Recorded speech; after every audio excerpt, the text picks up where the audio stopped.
Hello, this is my submission for homework 8 for computational methods. We're asked to do two problems from these two different files, problem 2 and problem 3. I'm going to start off with problem 2 from M8 IVP.MLX. I did this whole problem on paper. It asks us to find the value of y at t equals 2,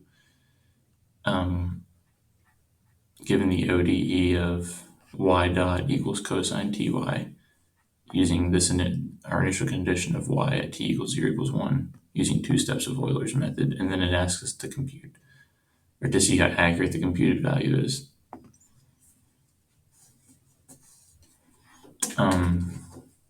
So here is what we were given. Here's a little here's our function equation for Euler's method. Here's what we're given at t equals 0. We have y equals 1 as our initials. So through our first step, because it only asks us to use 2, t equals 1, we get y equals 2 from this, y initial, which is 1, plus the step size, which is 1, plus y initial, plus t initial, or all times y initial plus t initial, which is 1 plus 0. And then same thing here, t equals 2, we get 5, using two steps. To see accuracy, we're going to decrease our step size to increase our accuracy. So I halved it, and I found that at t equals 2, our y equals 7.125, whereas our t equals 2 for 1 being our step size rather than a half, our y equals 5. And as you can see from here, 5 versus 7.125, even dividing our step size by 2, we get an accuracy of 0 decimal places, or 0 places in general. I'm going to move on to problem 3 now. Right? Yeah. It's 10 steps. The first one asks us to rewrite the equation of a nonlinear pendulum as a system of two first-order ordinary differential equations. So rewriting it, I made theta 1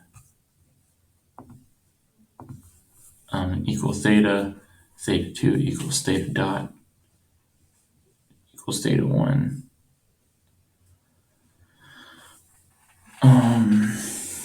So here's like our system right here. Theta dot 1 equals theta 2, and theta dot 2 equals, you subtract this to the other side, because theta dot 2 just equals theta dot dot. You subtract this to the other side and you get negative sine theta 1, which is just theta. Okay, now I'm going to bounce over to code. Thank you. All right, now onto my code. Here's what we're looking at. We already did step 1. Step 2 is to find the ODE function in MATLAB. This is our ODE. This is what we're using in class. We have our theta. And then what you saw on paper, the minus sine theta 1, and then theta 2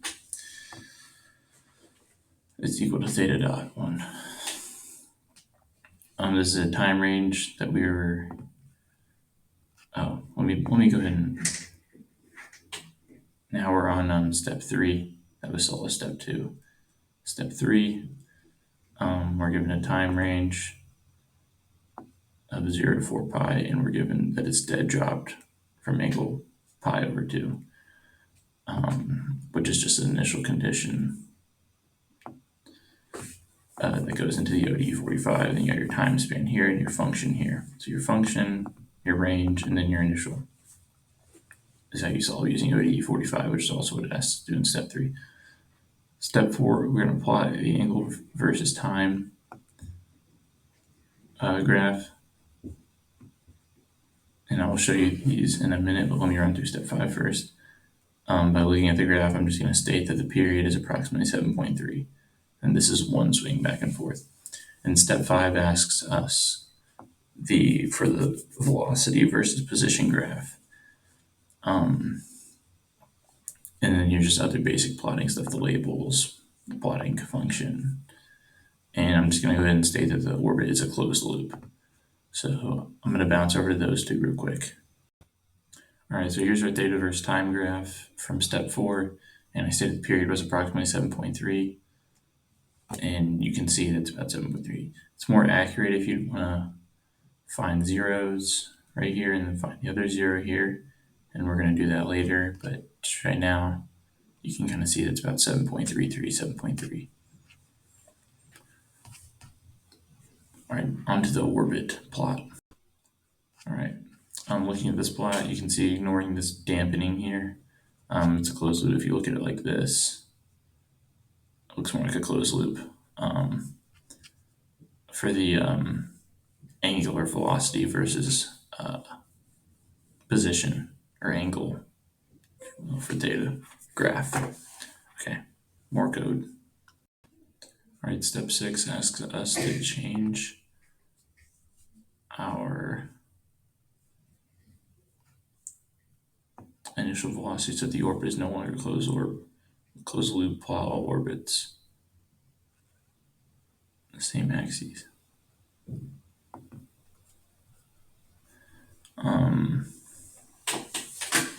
Here's our code, kind of same stuff up top, except we change our initial condition.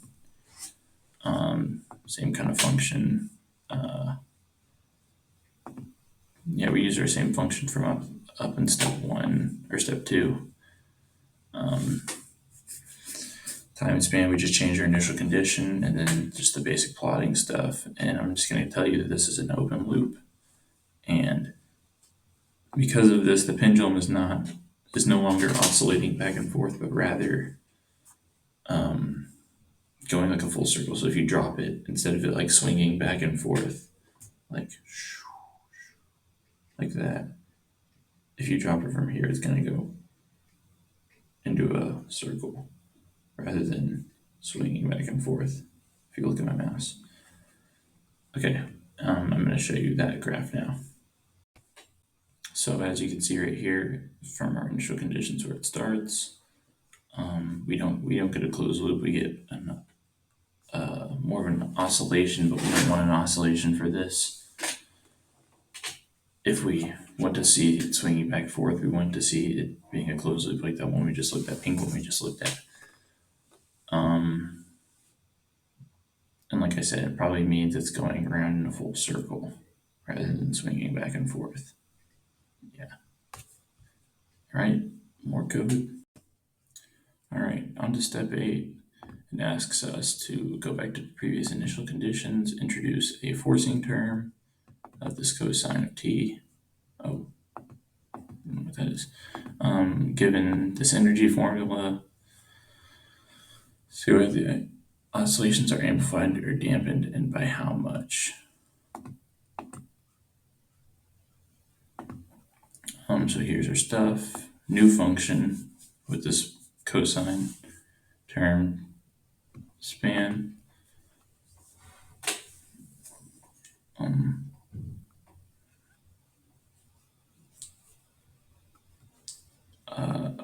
Basic time range and initial conditions. Our ODE 45, the energy calc that we were given, and then our plot. And then I'm going to show you the plot here in a minute. All right, looking at our figure here for our time versus energy graph, you can see that it's kind of it's not as uniform as the other graphs, and as you kind of go throughout time, it doesn't look like there's any steady like oscillation, dampening, or steady amplification, it's not like, as you can see, the amplitude here is different than here and here and here and here. So it doesn't get steady, and there's no steady dampening either if you look at the plot. On step 9, you're asked to drop the forcing term, maintain zero initial velocity, compute the period, and that is all. So we have our same recipe here, function spans and our range and initials, and solve the ODE. We're grabbing theta here to find these sign changes. This is pretty much just where across the x-axis like I was talking about earlier. This is going to count our zeros, and if you look at a plot, like it crosses where it crosses zero coming up, and it crosses zero going back down, and then it crosses zero. So let's say we want the zero where it's coming up at. It's going to cross the zero again going down, and it's going to cross the zero again coming back up. We don't want that zero where it's coming down. However, how I have my code written, MATLAB grabs that zero where it's coming up, and then that first zero when it comes down. But we don't want the zero right next to it. We want to skip that zero and jump to the next zero to get a period. However, I don't have my code set up like that, so that next zero, if we just multiply it by 2, it's a pretty good approximation of the period. And I'm going to run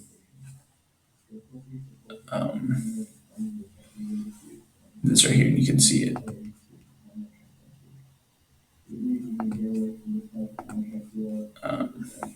And it's about 7.433, and that's on this time span. And if you change it to like 10 pi rather than 20, all right, let me change it to like 2 pi. You get something different. So, on to step 10, we are asked to plot the period versus the initial angle. So going back through everything, this is a range of the initial angles, basic ODE, empty array for the periods to go into. So loop over all of our angles. You got your ODE solver, ODE for ODE 45. You grab your theta, do the sign changes I was just doing. This is an estimation to the period like I was just doing in the last one, talking about the 2 times. And you're sort of plotting. And I'm going to run it and show you the plot here in a second. Okay. And now I'm going to show you the plot. So as you can see here, here's our initial angle versus our period. You can see this kind of almost looks like an exponential increase. But as your angle gets larger, your period increases. And that's all I have. Thank you.